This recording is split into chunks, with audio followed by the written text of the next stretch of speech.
Oui, monsieur le vice-président, nous allons voter cette nouvelle mouture, effectivement, qui durcit sensiblement les conditions d'accès au site de l'hôtel de région.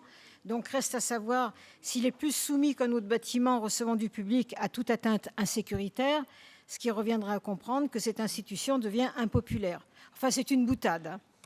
En revanche, nous imposer des plénières en visioconférence sous motif de menaces reçues sans que nous ayons la moindre idée de quoi il s'agit, bien sûr que ça, par contre, ce n'est pas normal. Nous sommes opposés à cette facilité si elle devait devenir coutumière. Je ne vous apprends rien, la non-qualité des débats qui en résultent, plus les problèmes techniques incessants en font une sorte de formalité qui dénature complètement l'esprit même de notre institution.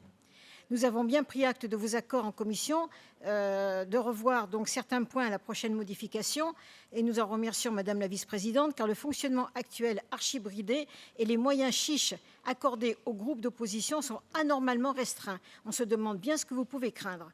J'espère que vous avez remarqué, depuis le début de cette mandature, notre attachement à présenter moult amendements très construits et circonstanciés, tout en sachant le sort désinvolte que vous leur réservez. Mais notre constance ne faiblira pas. Et puis la participation des élus aux commissions et aux plénières du soir, ou virtuellement en visioconférence, encore un point à aborder qui nous semble plus important que les restrictions disciplinaires imposées.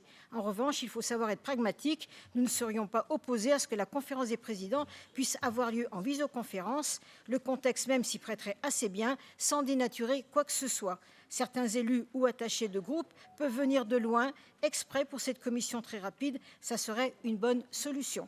Je termine par feu la question qui n'était pas inutile, question posée pas forcément, les réponses en conf. Est-ce que chaque groupe doit s'adresser maintenant individuellement, directement à la DARES? Là aussi, il faut peut-être réfléchir à revoir les choses. La parole est à Romain Champel.